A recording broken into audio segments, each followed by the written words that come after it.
तो समाजवादी पार्टी और कांग्रेस बिल्कुल आमने सामने नजर आ रहे हैं और यही आमने सामने जिस तरीके से बयानबाजी करते नजर आ रहे हैं, जाहिर तौर पर है इसका असर इंडिया गठबंधन पर भी पड़ेगा। तो ऐसे में अब ये राज्यों में जो चुनाव हो रहे हैं, 5 राज्यों में चुनाव हैं, 5 राज्यों में एक दूसरे पर जमकर सवाल उठाए जा रहे हैं, एक दूसरे को कोसा जा रहा है, वोट न देने की बात की जा रही है, चालू पार्टी बताया जा रहा है, धोखेबाज पार्टी बताया जा रहा है। तो सवाल उठता है कि जब जनता के बीच में आप एक बार मैसेज दे रहे हैं कि धोखेबाज पार्टी है, तो कुछ ही दिनों बाद जब लोकसभा के चुनाव होंगे तो जनता कैसे विश्वास करेगी कि आज उसी धोखेबाज पार्टी के साथ आप चले गए? तो क्या आने वाले समय में भी ये दरार नजर आएगी क्या? आज इसी मुद्दे पर हम चर्चा करेंगे। हमारे साथ कुछ मेहमान जुड़े हैं, आपका तारुफ करा देते हैं। महेश वर्मा जी हैं, भारतीय जनता पार्टी के प्रवक्ता हैं। डॉक्टर टीना करमवीर जी हैं, कांग्रेस की प्रवक्ता हैं। संजीव सिंह जी हैं, समाजवादी पार्टी के नेता हैं। संदीप चौधरी जी राजनीतिक विश्लेषक के तौर पर हमारे साथ जुड़े हुए हैं। सभी मेहमानों को बहुत बहुत स्वागत है। और डॉक्टर टीना करमवीर जी, बहुत धोखेबाज आप तो निकले, मतलब आपकी पार्टी, आप नहीं। और जिस तरीके से भी आपने सुना, समाजवादी पार्टी के मुखिया अखिलेश यादव इतने नाराज नजर आ रहे हैं। वो तो कह रहे हैं कि जब हमको उन्होंने नहीं छोड़ा, यानी कांग्रेस ने नहीं छोड़ा, तो जनता को क्या छोड़ेंगे।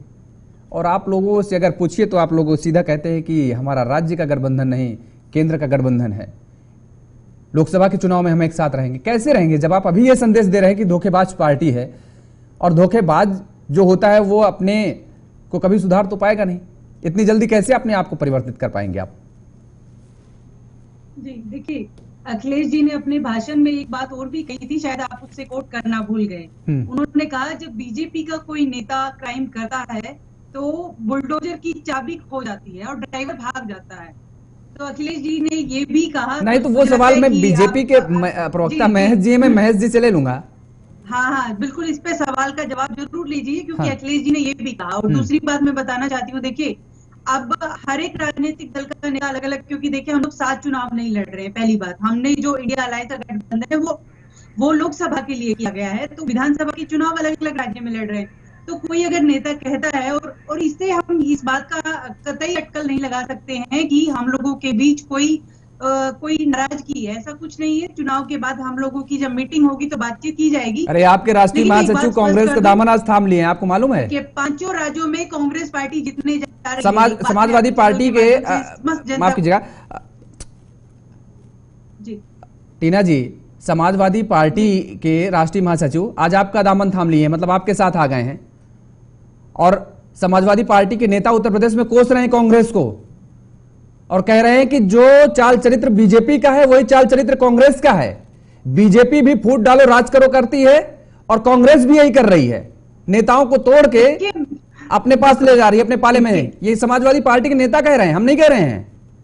जी देखिए, ये चुनावी दौर है और चुनाव के समय कौन क्या कह रहा है, इस बात से मुझे लगता है कि हम अपना काम कर रहे हैं। हम अपना, कांग्रेस पार्टी चुनाव जीतने जा रही है 5 राज्यों में चुनाव। मैं आपके चैनल के माध्यम से बता दूं जनता को कि चुनाव जीतने जा रहे हैं। हम पूरी तरीके से आश्वस्त हैं।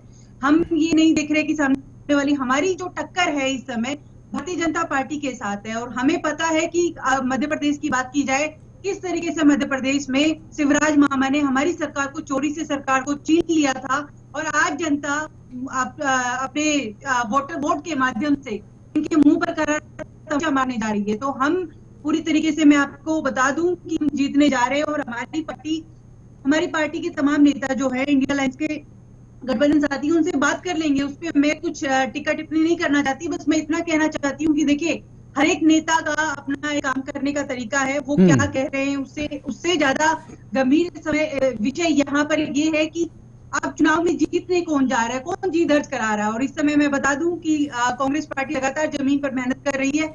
और जो भारतीय जनता पार्टी झूठ का प्रचार करती आ रही थी, और 100% झूठ इन्होंने हर एक वादा जो इन्होंने किया। अच्छा, बीजेपी झूठ का प्रचार कर रही है, एक छोटा सा जवाब दे दीजिए, उसके बाद आते हैं संजीव चौधरी जी के पास आएंगे। आप छोटा सा जवाब ये है कि आप बीजेपी पर इतना बड़ा आरोप लगा रहे हैं कि झूठ बोलती है। समाजवादी पार्टी जो बोल रही है वो सही बोल रही है ना, या झूठ बोल रही है? देखिए, हम तो कह रहे हैं हमारी सीधी टक्कर भारतीय जनता पार्टी से है। मेरा सवाल ये है ही नहीं है करमवीर जी, मेरा सवाल है ही नहीं है। मेरा सवाल ये, समाजवादी पार्टी सच बोल रही है झूठ बोल रही है? मेरा बहुत सीधा सा सवाल है और मुझे लगता है इसका जवाब भी बहुत सीधे देना चाहिए आपको। हम बीजेपी का तो मैं जिक्र ही नहीं कर रहा हूँ, बीजेपी का तो अभी बीजेपी सवाल में ले लूंगा। देखिए, मैं आपको स्पष्ट कर दूं कि हमारा जवाब यही है कि हमारी लड़ाई बीजेपी से है, हमारी लड़ाई किसी अन्य रीजनल पार्टी या किसी अन्य पार्टी से नहीं है, हमारी लड़ाई बीजेपी से है और हम ठीक है, आ गया आपका जवाब, राज्यों में जीतने जा रहे हैं। आ गया आपका जवाब। संजीव चौधरी जी, कहां पड़े हैं चक्कर में, कोई नहीं है टक्कर में, कि लड़ाई पे ही नहीं है आप? तो देखिए करमवीर जी कह रही हैं किसी से वहां लड़ाई ही नहीं है, वहां पर सीधे टक्कर जो है वो भारतीय जनता पार्टी के साथ कांग्रेस की है, और आप कह रहे हैं कि आप कांग्रेस को वोट मत दीजिए। मध्य प्रदेश में पहुंच के आपके नेता कह रहे हैं।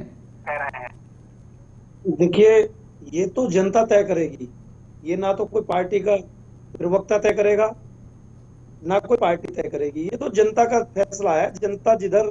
जनता का मूड रहेगा, जनता जिधर चाहती है उधर अपना निर्णय सुनाएगी। इसमें बहुत बड़ी बातें नहीं करनी चाहिए, और बड़ी बातों से कभी कभी मैं देखता हूं कि नुकसान हो जाता है।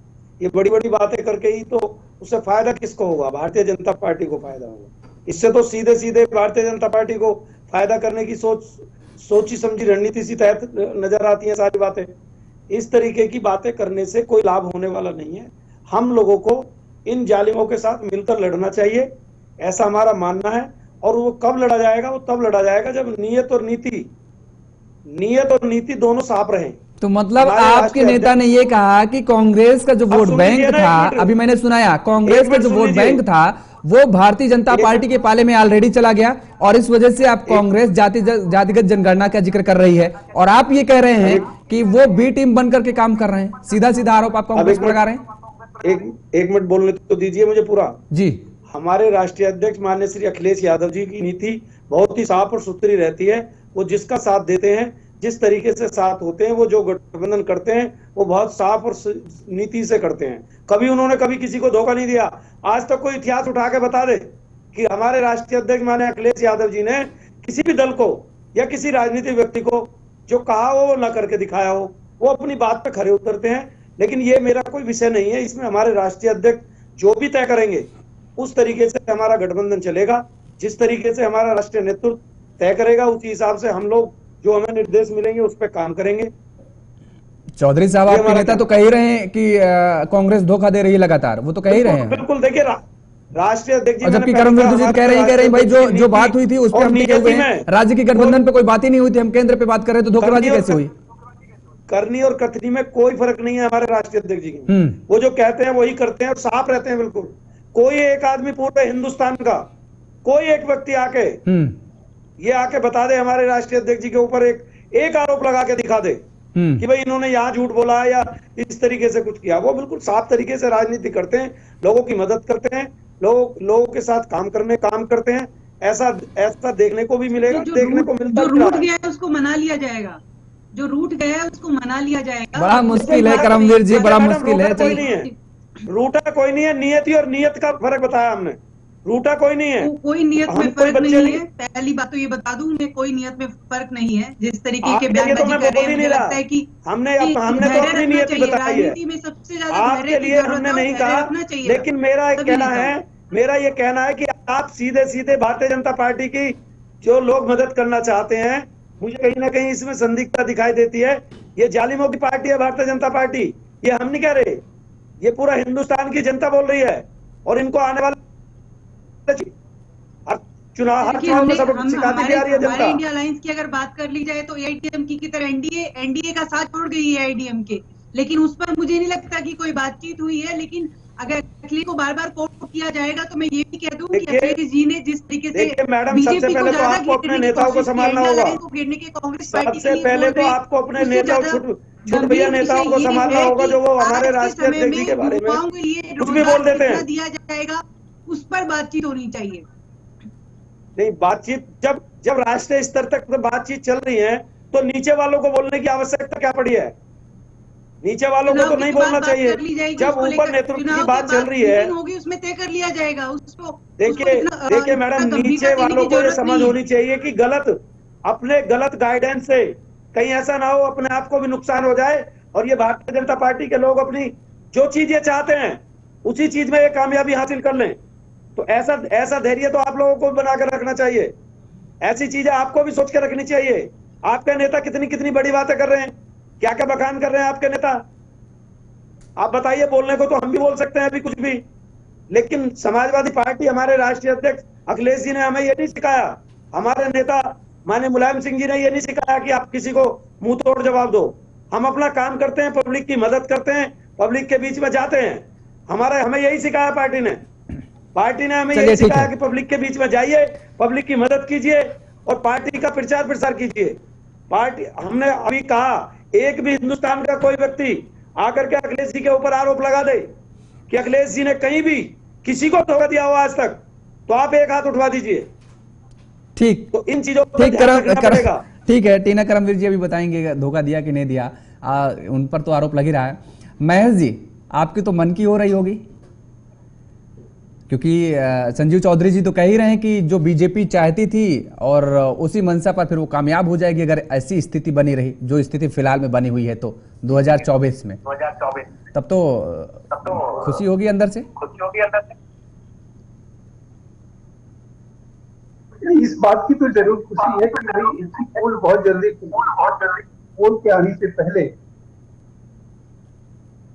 इस तरह की एक जन अपेक्षा थी कि भाई आईएनडीए का इन्होंने तैयारी करी और आईएनडीए के नाम पर इन्होंने पूरे देश में पोल जो पीटा, ढोल का पोल जो है इतना जल्दी खुल जाएगा, ऐसी अपेक्षा जो है जनता ने कभी सोची नहीं की। और ये एक तरह से राजनीतिक एक तरह से जगलरी थी।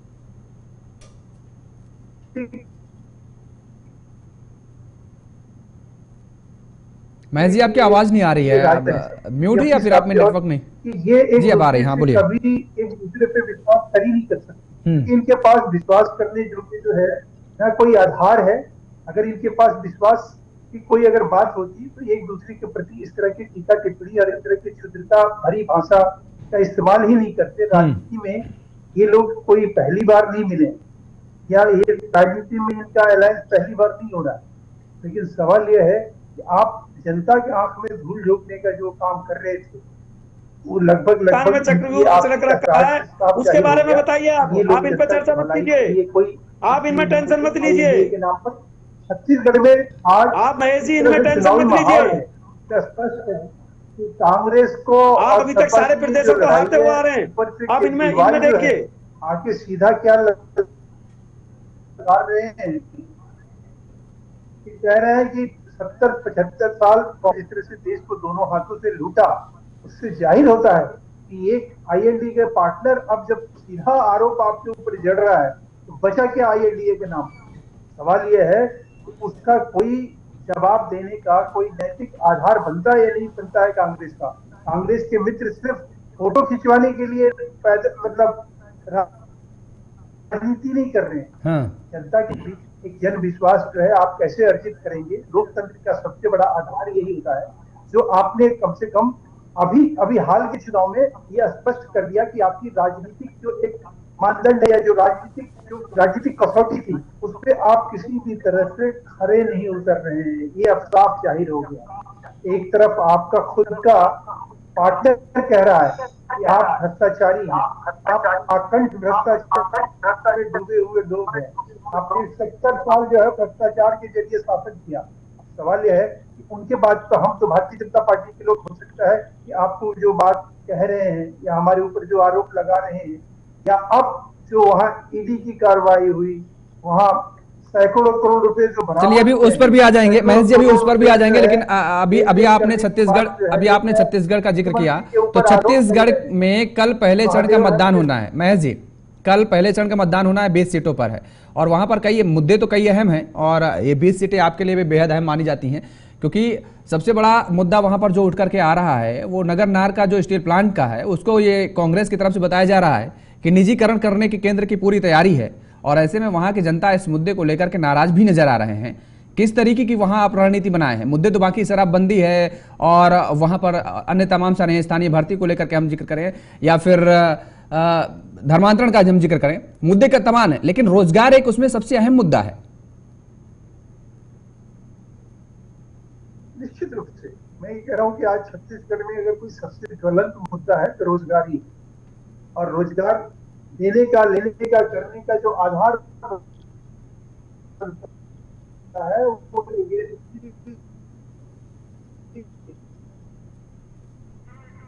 चलिए महेश जी, आपकी आवाज नहीं आ रही है, आपकी आवाज ठीक करवा रहे हैं, उसके बाद आपके पास आते हैं संदीप चौधरी जी। लगातार जिस तरीके से तमाम सारे आरोप प्रत्यारोप चल रहे हैं, ठीक है, अच्छी, आपसे 2 सवाल के जवाब हम जानना चाहेंगे। पहला तो छत्तीसगढ़ में और मिजोरम में कल मतदान होना है। छत्तीसगढ़ के अहम मुद्दे अगर हम जिक्र करें तो क्या कुछ नजर आ रहे हैं और क्या कुछ स्थिति फिलहाल आपको नजर आ रही है? दूसरा कि जिस तरीके से इंडिया गठबंधन में ही रार छिड़ी हुई है, क्या ये जो रार है, दरार जो आई, ये पड़ पाएगी क्या? क्योंकि दोनों तरफ से कहा जा रहा है कि लोकसभा चुनाव आते आते ठीक कर लेंगे नेता, लेकिन अखिलेश यादव के जो तेवर हैं वो कम होते नजर नहीं आ रहे हैं। देखिए योगेश, बिल्कुल जिस तरीके से अखिलेश जी का जो बयान है वो आज की तारीख में सभी मीडिया चैनल्स में वायरल हो रहा है, दिखाया जा रहा है, उसके ऊपर पूरे देश में डिबेट्स चल रहे हैं। और मैं आपको बता दूं, जैसे अभी करमबीर टीना कम्पनी कहा था कि हम लोगों का जो गठबंधन है वो लोकसभा के लिए है, लेकिन इसमें एक चीज पैदा हो जाती है योगेश भाई कि लोकसभा में अगर ये गठबंधन है तो जो क्षेत्रीय दल है उनको क्या मिलेगा? प्रधानमंत्री तो बनेगा। तो जो क्षेत्रीय दल है अगर वो गठबंधन बना रहे हैं, इसका पर्पस ये है कि भाई क्षेत्रीय दलों को तो विधानसभा चुनावों में सपोर्ट चाहिए, और वही दर्द अखिलेश जी का है जो बार बार बाहर आ रहा है। वो चाहते हैं कि अभी चीजें फाइनल हो जाए कि कल यूपी चुनाव में कांग्रेस हमारे किस तरीके से सपोर्ट कर सकती है। और कांग्रेस चाहती है कि भाई अकेला चलो वाला नारा है अब कांग्रेस का, कांग्रेस मजबूत होना चाहती है क्योंकि कांग्रेस वापसी की डगर पर है। कई स्टेट्स में कांग्रेस ने चीजें साबित की है, तो कांग्रेस अब उंगली पकड़कर नहीं चलना चाहती। और ये 4-5 राज्यों के जो चुनाव हैं, कांग्रेस की स्थिति जिस तरीके से निकलकर आ रही है, कांग्रेस कहीं भी कमजोर नहीं है। चुनाव के नतीजे कुछ भी हो सकते हैं, सीटें 1-2 सीट से भी पार्टियां रह जाती हैं, लेकिन कांग्रेस कहीं भी कमजोर नहीं है। टक्कर जबरदस्त है बीजेपी और कांग्रेस के बीच में। तो अगर कांग्रेस का पलड़ा भारी रह जाता है जिस तरीके से कांग्रेस चुनाव में करके दिखाया है, तो मुझे लगता है फिर कांग्रेस पर इसे इंडिया गठबंधन रहेगा नहीं रहेगा कोई फर्क नहीं पड़ेगा। कांग्रेस चूंकि पिछले लंबे समय से जब भी गठबंधन में गई है, नहीं तो अगर कांग्रेस इस गठबंधन में नहीं रहती है संदीप जी, तब तो फिर तीसरा मोर्चा बन के रह जाएगा फिर। बिल्कुल, अभी कुछ दल ऐसे हैं योगेश भाई जो चाहते हैं, इनके ऊपर ईडी और सीबीआई का शिकंजा कसा हुआ है। वो चाहते हैं कि भाई कैसे भी करके ये केंद्र सरकार चेंज, मोदी जी ने जीना मुश्किल कर रखा है। तो ऐसे जो लोग हैं वो जरूर कांग्रेस के साथ गठबंधन करेंगे, वो इंडिया गठबंधन आगे भी चलेगा। लेकिन अखिलेश जी का दर्द अलग तरीके का है। अखिलेश जी का दर्द वो नहीं है, उनके ऊपर सीबीआई की या ईडी की रेड अभी नहीं है। उनका है कि सीटों का बंटवारा कैसे हो, कि मैं लोकसभा में अगर सपोर्ट करता हूं आपको इन स्टेट्स में, तो आप मुझे उत्तर प्रदेश में किस तरीके से बेनिफिट देंगे। कहीं ऐसा ना हो इंडिया गठबंधन की सीटें इतनी बढ़ जाएं उत्तर प्रदेश में कि अखिलेश जी को फायदा ना हो उसी से। तो इसीलिए उन्होंने बीच में कहा कैंडिडेट से कि बैठेंगे, बातचीत होगी, सब चीजें सेटल हो जाएंगी। लेकिन कांग्रेस यहाँ पे कुछ भी सेटल नहीं करना चाहती। कांग्रेस चाहती है कि भाई मध्य प्रदेश में हम हैं, वहां पे समाजवादी पार्टी का कुछ नहीं है, तो हमें मजबूत करो। अगर आप बीजेपी को हराना चाहते हो, छत्तीसगढ़ में हम हैं, हमें मजबूत करो, मिजोरम में हम हैं, हमें मजबूत करो। इसी तरीके से कांग्रेस चाहती है कि इन स्टेट्स में हमें सपोर्ट करो, हम बीजेपी को हटाएंगे। लेकिन जो लोग राजनीति में सपोर्ट करते हैं तो वो कुछ बदले में भी चाहते हैं, तो बदले में अभी कांग्रेस कुछ देने को तैयार नहीं है। वही टीना जी वाली बात है कि वो तो हम लोकसभा चुनाव के टाइम पर देख लेंगे, लेकिन लोकसभा की वेट करते करते तो क्षेत्रीय दलों को तो प्रॉब्लम हो जाएगी। बिल्कुल ठीक बात आप कह रहे हैं। छत्तीसगढ़ का अगर हम जिक्र करें तो क्या कुछ स्थिति नजर आ रही है? क्योंकि 20 सीटों पर ये जो चुनाव हो रहे हैं, ये 20 सीटें बेहद अहम मानी जा रही है, नक्सली क्षेत्र की सीटें हैं, और ऐसे में बीजेपी के लिए कितनी ये सीटें अहम हैं? देखिए बहुत अहम सवाल है योगेश भाई आपका। अगर हम छत्तीसगढ़ की बात करें तो आज की तारीख में मुझे लगता है जिस तरीके से कांग्रेस, जो कि काफी मेरे भी लोग हैं वहां पे जो चुनाव में है, तो कांग्रेस का पलड़ा फिलहाल भारी है। और जो मौजूदा सरकार है या जो इनके मंत्री हैं, सांसद हैं, वो सब लोग भी वहां पर पूरे धन बल से लगे हुए हैं। और आप जानते हैं बीजेपी को जाना जाता है वो हारी बाजी भी पलटनी जानती है। तो अभी कहना कुछ भी मुश्किल होगा, इसके लिए आपको हमें थोड़ा वेट करना पड़ेगा वो किस करवट बैठ। ये जो सट्टे वाला मामला आया अभी कि किस तरीके से छत्तीसगढ़ में मुख्यमंत्री को पैसा पहुंचाया गया, और क्या ये कुछ चुनाव में प्रभाव नहीं डालेगा? नहीं योगेश जी, ऐसे टाइम पर इस तरीके के आरोप लगेंगे, दोनों तरफ से लगेंगे। सट्टे वाले आरोप भी लगेंगे, पैसे खरीदने के आरोप भी लगेंगे, खरीद फरोख्त के आरोप भी लगेंगे, पार्टी छोड़कर लोग एक दूसरे में जाएंगे, वो सब चीजें चल रही है। और आप देख लेकिन मुझे लगता है कि ये खाली एक दूसरे की इमेज खराब करने वाली बात है, चुनाव को बदलने की बात है, क्योंकि कुछ ना कुछ वोट प्रभावित होता है इनकी। बिल्कुल। टीना करमवीर जी, क्या आपको लगता नहीं कि इतने बड़े बड़े आरोप चुनाव के ऐन वक्त के पहले लग रहे हैं और इस तरीके से ईडी, सीबीआई, मतलब जो भी जांच एजेंसियां हैं वो ताबड़तोड़ कार्रवाई करती नजर आ रही हैं और उसमें कहीं ना कहीं आपके जो दिग्गज नेता हैं उन पर एक बड़ा प्रश्न चिन्ह खड़ा हो रहा है और इसी मुद्दे को लेकर के भारतीय जनता पार्टी बेहद आक्रामक नजर आ रही है? देखिए, मुझे लगता है इसको लेकर तो चुनाव आयोग को संज्ञान लेना चाहिए था और आज जिस तरीके से हमारे नेताओं ने समय मांगा गया था और चुनाव आयोग ने समय नहीं दिया और कल आप देखेंगे कि प्रथम फेज का जिस तरीके का चुनाव भी है, प्रथम चरण का, लेकिन मुझे इस बात की बहुत आपत्ति है और मैं इसको, क्योंकि जब ये वीडियो इस तरीके के आ रहे हैं तो चुनाव आयोग कहाँ सो रहा था। और आप देखेंगे कि कल एक वीडियो जो है नरेंद्र तोमर के बेटे का भी वायरल हुआ, लेकिन ये बात समझने की जरूरत है आज तक ईडी वहां क्यों नहीं पहुंची। ये सवाल मीडिया के साथियों को भी पूछना चाहिए कि लगातार सिर्फ उस पार्टी को ही, विपक्ष की जो पार्टी है, सिर्फ उसी को टारगेट क्यों किया जा रहा है। तो हम बार बार हम इसीलिए कहते हैं कि भारतीय जनता पार्टी के पास कोई ना दृष्टि है ना कोई विजन है और इतना दिवालियापन, मानसिक दिवालियापन हम इसे पार्टी को कहेंगे कि ये सिर्फ कहीं जब ये हारने की इनकी बौखलाहट है इसलिए ये हमेशा ईडी को आगे करती है। इतने डरे हुए हैं क्योंकि पूरे देश संकल्प लिया है, देश की जनता ने संकल्प लिया है कि हर एक राज्य के अंदर कांग्रेस की वापसी हो, कांग्रेस की नहीं वापसी तो ठीक है, ये जो आप दम भर रही हैं अच्छी बात है, सभी राजनीतिक दल भर रहे हैं, लेकिन अगर हम मध्य प्रदेश का जिक्र कर लें, मध्य प्रदेश का जिक्र कर लें, कांग्रेस समेत आम आदमी पार्टी समेत जो आपके सहयोगी गठबंधन में दल है, 89 सीटों पर इन्होंने अपने कैंडिडेट सारे मिला करके खड़े किए हैं। तो जहां पर आपके सामने ही आपके सहयोगी दल चुनौती दे रहे हैं आपको, तो वहां पर कुछ वोट बैंक तो कटेगा ना। देखिए, मैंने पहले कहा कि हमारे सामने सिर्फ भारतीय जनता पार्टी की ऐसी पार्टी जो लगातार झूठ परोसी आई है इस देश के अंदर, लगातार जुमले देती आई है। वहां देखिए 18 साल से जिस शिवराज मामा रहे, क्या किया उन्होंने पूरे देश के अंदर, पूरे राज्य के आप सपा को नगण्य मान रही हैं, सपा को कुछ मान ही नहीं रही हैं। सपा के कभी एक ऐसा समय हुआ करता था 8-8 विधायक भी वहां हुआ करते थे मध्य प्रदेश में। और दूसरी बात, वो तो कह रहे हैं, कमलनाथ को कह रहे हैं जिसके नाम में ही कमल लगा हो वहीं से आप समझ लीजिए वो कौन क्या हो सकता है। नहीं, ये अब कमल की सरकार नहीं, वहां कमलनाथ की सरकार बनने जा रही है। आप सोचिए, भारतीय जनता पार्टी तो अखिलेश यादव जी तो कह रहे हैं जिसके नाम में ही कमल लगा हो उसको वहीं समझ लेना चाहिए कि वो किसका आदमी है। नहीं, आप अखिलेश यादव का ही थोड़ी सुनेंगे, हम अपना भी तो पक्ष रखेंगे। हम खुद एक नेशनल पार्टी हैं, हम अपनी बात रखेंगे। दूसरी बात मैं बताना चाहती हूँ, देखिए कि इनके पास किसी भी राज्य में मुख्यमंत्री का चेहरा नहीं। आप इस बात से स्पष्ट लगा लीजिए। ये आके कहेंगे कि मोदी जी के चेहरे पर हम चुनाव लड़ने जा रहे हैं। इससे पहले भी हिमाचल और कर्नाटक में मोदी जी के चेहरे पर, फिर इनको क्यों चुनाव का जब रिजल्ट आया तो इन्होंने नड्डा जी का चेहरा लगाना पड़ गया। तो आप जो है चुनाव लोगों ने, और इवन आरएसएस ऑर्गेनाइजर के एक लेख में उन्होंने लिखा भी है कि लगातार आरएसएस मोदी जी के चेहरे को नकार रही है। तो देश, चलिए महेश जी आ गए, महेश जी से आपका सवाल मैं ले लेता हूँ। वो नकार रही है, ठीक है, और वही लगातार ये कह रही है कि मोदी जी के नाम पर चुनाव लड़ा जाएगा। तो अब मोदी जी का चेहरा असफल हो चुका है, फेल हो चुका है, इनके पास कोई विजन नहीं है। सबसे बड़ी बात यह है कि अगर इनके पास चेहरा होता और इनकी नीयत साफ होती तो मुझे लगता है कि देश की राजनीति को जिस तरीके से खोखला करने का काम भारतीय जनता पार्टी ने किया है, ऐसा किसी पार्टी ने नहीं। ठीक है, महेश जी के सवाल लेते हैं, उसके बाद आते हैं संजू जी के पास। महेश जी, आपने भी ईडी सीबीआई का जिक्र किया, उसी ईडी सीबीआई जी का टीना जी कर रही हैं।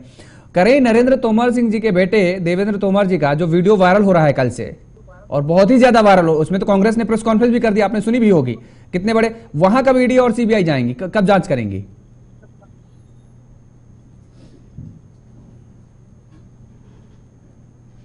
मैं तो कहता हूं कि अगर ऐसी चीज है क्योंकि आपको लगता है कि प्रमाणिक है, उसमें सच्चाई है, कराए ना एफआईआर। देश में कानून है, किसी भी चीज को लेकर कोई अगर गलत काम है, अनैतिक काम है तो उसके ऊपर जो है कानूनी कार्रवाई होनी चाहिए। सिर्फ ये जो है टीवी पे आके बोल देना और भाग जाना। तो सवाल यह है, 12 साल से ईडी के ऊपर, ईडी का केस जो है हमारे टाइम का नहीं है, हमारे कहने से नहीं है। सोनिया गांधी जी के ऊपर, राहुल गांधी जी के ऊपर, दोनों आदमी बेल पे हैं। चिदम्बरम जी जेल में रहे लंबे टाइम। नहीं, आप बताइए ना, आप नरेंद्र तोमर के घर कब भेज रहे हैं? आप ईडी को रास्ता नहीं पता क्या?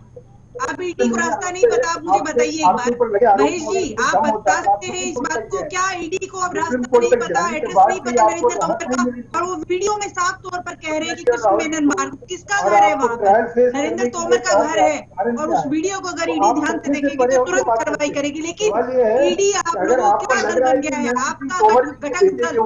कोई कार्रवाई। बीजेपी का घटक मैं दल कह रहा ईडी हूँ है आप इस एक समय, महिला हैं, कोई अन्य पार्टियां नहीं है, आप सिर्फ एक अच्छी वक्ता हैं, इलेक्शन आप कमीशन एक से लेकर समझदार ईडी और तक पढ़ी लेकर लिखी, अपने सारे के नाम से सारे आगे घटक डॉक्टर दल में इस समय जाइए ना। भारतीय जनता पार्टी, नहीं इसलिए हम बार बार कंप्लेन, बोलते हैं, एक कंप्लेन फाइल हमारे कीजिए नेता ना। बोलते हैं अगर संवैधानिक आपको लगता है संस्थाओं कि पर कोई कब्जा अगर भारतीय ऐसी जनता काम है पार्टी तो ने आप जिस प्रकार कंप्लेन किया है फाइल वो कर पूरे देश सकती है में मैडम। देखा है, लेकिन ये आपको टीवी ये पे हार आके अब एक दिखने गुट लगी गुट है, ये से बौखलाहट है। झूठ का आप दुष्प्रचार लोगों को करने के बौखलाहट बजाय समझ में आ गया, आप लोगों को आपको पता इस था तरह कि से आप हारने जा रहे हैं। किसी का कभी नाम लेके राजस्थान किसी को भेजेंगे, बदनाम कभी करने भूपेश का बघेल के यहाँ आपको भेजेंगे, अधिकार है लेकिन ही अपने नहीं। नेताओं के यहाँ नहीं तो भेजेंगे, आपका अपराधिक क्योंकि कृत्य हो आपको गया। भी पता है कि आपके नेता किस प्रकार से जिस वीडियो के आपके बारे में नेता आपको कोई जानकारी भ्रष्टाचार नहीं पे है, लीन है, जिस वीडियो लगातार को लीन है, लेकर आप पिछले 9 जानती साल नहीं से है, लगातार उस लीन है, वीडियो लेकिन के आज बारे तक में ईडी ने इस कभी तरह की कोई बात ध्यान नहीं करना दिया। टीवी के और ऊपर ये आती है, सवाल उठता है और ये अपने जनता आप में देख रही है। अनैतिक कार्य है। एक बात, दूसरी बात मैं ये कहूंगा जोगेश जी कि आप एक जो है सबसे बड़ी आज के डेट में राजनीतिक जो चुनौती खड़ी हुई है, ये आप किनके लोग लिए चुनौती खड़ी नकारात्मकता है? का एजेंडा लेकर जो चल इस रहे हैं, देश अगर में आपके पास नकारात्मकता सिर्फ का एजेंडा जनता को लेकर चले उल्लू तभी बना के आपके साथ सत्ता में ऐसा हुआ। आते थे, काम नहीं लेकिन इस करते बार थे, आपको ईडी भ्रष्टाचार सीबीआई करते कोई थे। अपनी हर आपका नेता, साथ नहीं हर देने वाली है। विधायक, आप हर जनता आपको जनप्रतिनिधि वोट अपनी के 2-4 मुंह से, करोड़ 10 वोट वीडियो के के लिए धरने वोट दिखा का करता था और जिसे उसके कहीं बाद झांकड़ आराम से मारने वो वाली है पिछड़ आपके देता था। मुंह। राजनीतिक घराना इन लोगों ने तैयार अपना कर लिया। आप ये देखिए एक सपा घराना, ये घराना, इनका घराना चलता है। घराने से जो निकलता है उसी को ये लोग जो है आज की डेट में राजनीति में कहते हैं कि यही सबसे बड़ा जो है राजनीति का मुखौटा है, यही सबसे बड़ा राजनीति का चेहरा। भारतीय जनता पार्टी में कम से कम ये चीज नहीं है। भारतीय जनता पार्टी इन सब मुख्यमंत्री का चीजों से चेहरा दे बची हुई देते, है, जो कि मुख्यमंत्री का हम चेहरा आज क्यों की नहीं दे डेट में पाए? हमारा कोई मोदी जी के बैकअप नाम से नहीं कब तक चुनाव है। लड़ेंगे? लेकिन उसी सरपंची प्रकार से से आप देखिए लेकर ना, तमाम आज पार्षद से लेकर सारे जितने भी चुनाव लोग मोदी जी हैं के नाम पर इनमें लड़ रहे हैं, और अब आपको हार का सामना क्या है, करना पड़ेगा। आप देखते सारे ये रहिए। घराने हैं। ये कोई ना कोई घराना जो है आज के डेट में किस तरह से राजनीतिक प्रतिनिधित्व देते हुए आज की डेट में कितना मजबूत हो गया कि उसके ऊपर कोई भी कानून असरदार साबित नहीं हो रहा। आज की डेट में कानून और कायदे जो है, जैसे ये लोग कहते हैं ईडी और सीबीआई जो चुनाव के दौरान आपराधिक, आर्थिक अपराधी या ये जो कुकर्म कर रहे हैं उस कुकर्म के खिलाफ जो है कार्रवाई क्यों कर रही है? तो ये बंद हो जाना चाहिए। चुनाव के दौरान तो कोई भी इस देश में कांग्रेस के हिसाब से इसके कुकृत्यों के लिए किसी भी तरह का कोई भी कार्रवाई होनी ही नहीं चाहिए। चुनाव के दौरान तो सारे देश का कानून कायदा कोर्ट कचहरी बंद कर देना चाहिए, ताकि कांग्रेस के लोग आराम से चुनाव लड़े और जीत के जनता को फिर से उल्लू बनाए और फिर से गोबर से लेकर होटल तक का जितना घोटाला है ये करने में 15 सक्षम लाख हो जाए। पटवारी क्या के नाम मतलब पर इससे? आप युवाओं से ठग लोकतंत्र रहे में थे, रहते हैं, युवाओं से 15 लाख ले रहे थे पटवारी लगवाने में, तो शिवराज लोकतंत्र मामू की को बात वोट करिए, मिलेगा क्या इससे? गणतांत्रिक सोच के इससे साथ वोट जो है मिलेगा? अपनी युवा बातों को युवा रखिए। आप आपसे पढ़े इतने लिखे, तंग आ चुके आपको हैं, समझना चाहिए। आप लगातार अपने सुसाइड उसी रेट बढ़ा नेता की तरह मध्य बात कर प्रदेश रही में। है जो आपकी हमेशा सरकार जो ने एक किया मजाक का क्या? आप पात्र मुझे बना बताइए रहता ना। है। आपकी राष्ट्रीय, सरकार रही अगर 18 साल राष्ट्रीय तक, स्तर आपने पे क्या कोई काम आदमी इस किया? तरह का कोई शिवराज मामा ने क्या सोच काम किया? रखता है जो इसीलिए लगातार देश को देखिए कहता किस है कि भाई हम तरीके से लोग बलात्कार, इसमें से एनसीआर आलू का डाटा उठा डालेंगे लीजिए। और आगे से आदिवासी सोना लोगों पर निकालेंगे, साफ करने का क्या मतलब काम बनता आपके है? कार्यकर्ताओं ने किया है। जिसका कोई हम तो विजन कह नहीं, रहे कोई हैं राजनीतिक ऐसे विजन नहीं, ऐसे नेता आप उसको लोगों ने सामने पास रख किए के अपनी आप पार्टी उससे के एक अंदर, चुनाव लड़ रहे जो हो।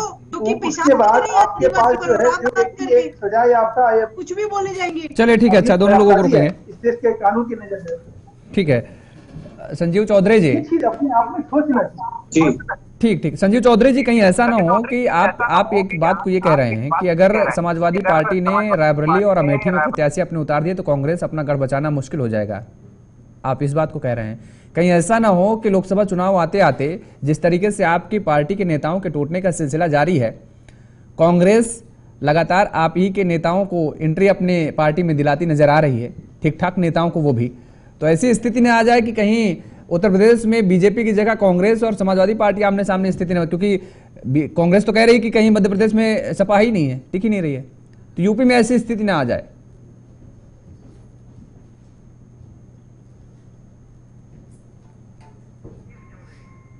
संजीव चौधरी जी, मेरी आवाज आ रही है? संजीव जी हाँ बोलिए, आप आवाज आ रही है मेरी? जी जी बोलिए, आप बोलिए।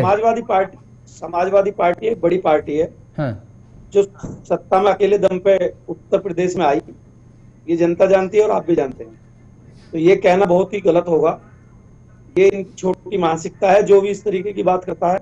लेकिन अभी जो बात चल रही थी ईडी और सीबीआई, आवाज आ रही है योगेश जी? आप हाँ बोलिए, आपका क्या आवाज आ रही है? देखिए अभी जो बात चल रही थी ईडी और सीबीआई की, हाँ भारतीय जनता पार्टी के पास कोई नीति नियत या कोई काम है नहीं, केवल इनके पास है लड़ाओ, बांटो और राज करो। जो अंग्रेजों का राज था वो यही दर्शाता था, उसी की झलक भारतीय जनता पार्टी के राज में दिखती है। अंग्रेजों का जो शासन चलता था वो यही नीति पे था कि अगर 4 लोग इकट्ठा हो गए तो उनको अलग अलग कर दो, भाई को भाई से लड़ा दो, काम उन्हें करना नहीं होता था तो आपस में लड़ा के वो राज करते थे। वही नीति कांग्रेस लेके आई है, कांग्रेस में कुछ छुट भैया वही नीति बीजेपी लेके आई है, बीजेपी के कुछ छुट भैया जो बड़े नेताओं को बगला कर इसी रास्ते पे चला रहे। और ये भारतीय जनता पार्टी बिल्कुल अपनी, इनको जो भारतीय जनता पार्टी को इतना बहुमत दिया लोगों ने, उसका गलत तरीके से इस्तेमाल करके ईडी और सीबीआई की एक पूरी मठ तैयार करके, एक पूरा, मैं कहता हूं एक तरीके की पार्टी तैयार कर लिया इन्होंने। चौथी पार्टी, 5वीं पार्टी या 6ठी पार्टी उसे कह सकते हैं। हाँ। कोई सा भी दल बता दीजिए, इन्होंने एक तैयार कर रखा है। ये लेके चल देते हैं, कभी उत्तर प्रदेश, कभी बिहार, कभी दिल्ली, कभी कोई से देश प्रदेश में, क्योंकि इनको और कोई काम रह नहीं गया है। इनको ना कोई विकास करना है, ये झूठ का पुलंदा बांधते हैं। इनसे पूछ लीजिए 15 लाख का क्या हुआ, इनसे इन्होंने कोई कॉलेज बनाया हो पूरे हिंदुस्तान के अंदर नया तो एक नाम गिना दें। ये कोई बिजली का कारखाना लगाया हो। आप कह रहे हैं बीजेपी, आप बीजेपी पर लगातार हमलावर हैं। आपके दिग्गज नेता, आपके शीर्ष नेता कांग्रेस पर ठीकरा फोड़ रही है कि कांग्रेस ने कुछ नहीं किया, सबसे झूठी पार्टी कांग्रेस है, सबसे धोखेबाज पार्टी कांग्रेस है। देखिए पहले मेरी बात पूरी हो जाने दीजिए। हाँ, मुझे जब टाइम दिया तो मुझे बोलिए ना, तो मैं काउंटर तो करना नहीं, काउंटर भी करना बंद करते हैं, आप बोलिए। नहीं काउंटर आप करिए, आपको मना नहीं है योगेश भाई, आपका ये हक है। हम बता रहे हैं ना, बीजेपी बिल्कुल गलत रास्ते पे चल रही है, देश को खाने के चक्कर में लग रही है। पूरा इन्होंने पूरा हिंदुस्तान ठग लिया। और अब केवल एक ही बात है कि निजीकरण करते जा रहे हैं। हम कह रहे हैं, हमारा केवल इतना सीधा सा सवाल है, सुनिए संजीव चौधरी जी, सुनिए, ईडी और सीबीआई का डर दिखा रहे हैं अपनी जनता को। जो यहाँ का पैसा लेके भाग गए विदेश में, उनका इनसे पूछिए पहले कि उनके परिवार वालों का क्या किया है, उनका क्या किया। इनके नाकों के बिल्कुल पैरों के तले से, हाथ के तले से पूरा पैसा लेके चले गए। इनकी सह पे पैसा चला गया, कई 1000 करोड़ रुपया चला गया देश से बाहर। इनको वो चीज याद नहीं आती। लेकिन ये ईडी और सीबीआई का डर इसलिए दिखाते हैं ताकि दूसरी पार्टी के लोग डर के इनकी तरफ आ जाएं, इनकी पार्टी में चला जाए। अगर ईडी और सीबीआई का डर इतना होता तो वर्मा जी आज बीजेपी ज्वाइन कर रहे होते, कांग्रेस क्यों ज्वाइन करते? महाराष्ट्र में, आप महाराष्ट्र में देख लीजिए क्या कहा इन्होंने। अरे आप महाराष्ट्र ले गए, अब मजबूत कहाँ है? आपकी पैठ कहाँ है? आप महाराष्ट्र में पैठ है कि आपकी यूपी में? मैं तो यूपी से पूछ रहा हूँ ना कि आपकी पैठ कहाँ पर है। आपने ईडी सीबीआई कहा, वही मैं पूछ रहा हूँ कि अगर ईडी सीबीआई का इतना डर था तो जो आपके नेता छोड़ करके कांग्रेस में जा रहे हैं उनको बीजेपी में जाना चाहिए।